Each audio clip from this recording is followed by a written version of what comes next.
Welcome to Talk Tickers, the show where we dive deep into the earnings calls that are moving the markets. Today, we're tearing down Univest Financial's Q2 2025 report. And you're going to want to stick around for this one, because honestly, it tells two completely different stories at the exact same time. So that leaves us with the big question, right? Was this a really solid quarter that's just being misunderstood? Or did a massive red flag just get waved that investors really need to pay attention to? Let's get into it and figure out what's really going on.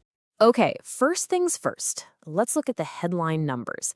How did Univest actually do compared to what Wall Street was expecting? So if you just glance at the top line, everything looks, well, pretty normal. Their earnings per share came in at 69 cents, just a penny shy of the consensus. Revenue was basically spot on. And hey, that 11% year-over-year earnings growth, that actually looks pretty decent. So on the surface, no big deal. Nothing to see here, right? Well, that's the thing. Despite those okay-looking numbers, the stock just kind of sat there. The market's reaction was really quiet, almost indifferent. So what did investors see that made them hit the brakes?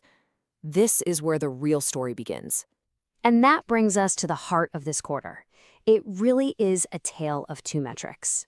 On one hand, you have the bank's core operations looking incredibly strong.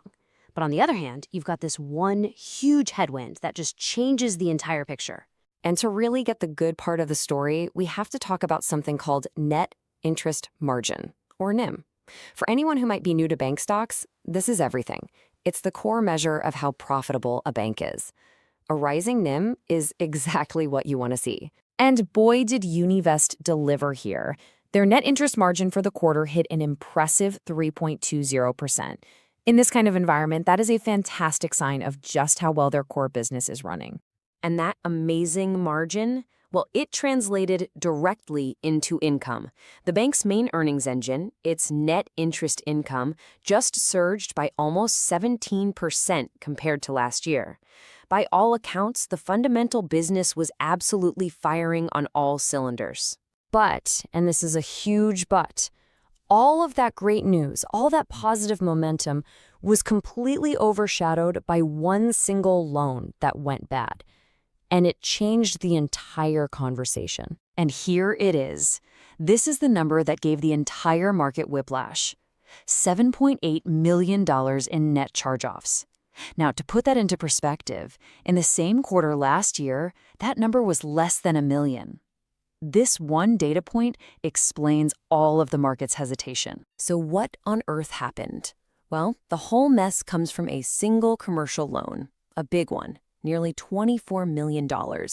It was put on non-accrual because of suspected fraud. And get this, that one loan is responsible for almost the entire charge-off.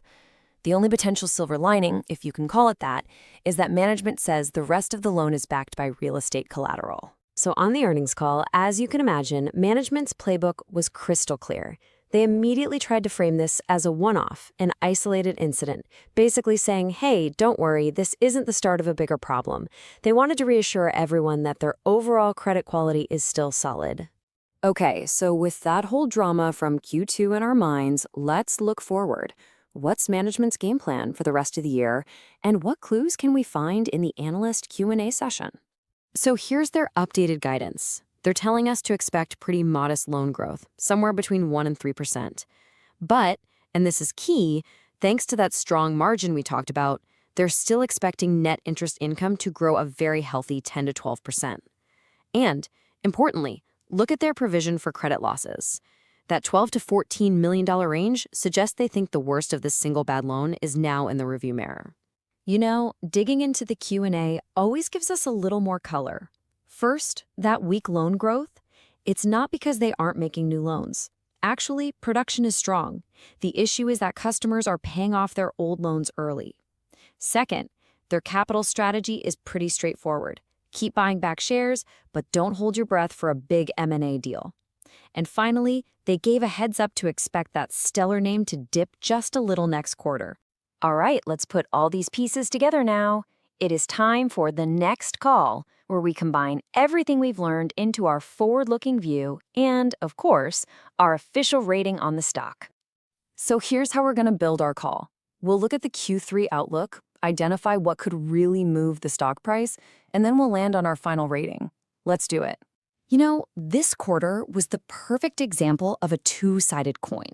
On the good side, you've got this powerful margin expansion, proof that the core business is running really, really well. But on the bad side, you have that shocking charge-off and a loan book that's actually shrinking. It's a classic battle between great operations and a sudden, very serious credit risk. So, what are the key things to watch for in the next report? Number one, without a doubt, is any update on that problem loan. Can they recover the collateral? What happens next? Number two, does new loan production finally start to win the race against those early payoffs? And third, can they keep that margin from falling too much? The answers to these questions are going to tell us where the stock is headed. So after weighing that really strong operational core against this new and significant credit uncertainty, our rating on Univest Financial is market perform. The impressive margin proves that management knows how to run their business. But a charge-off this big just introduces a level of risk that you can't ignore. Until we get more clarity on that problem loan, we expect the stock is going to trade right in line with its peers. The big question for next quarter is simple.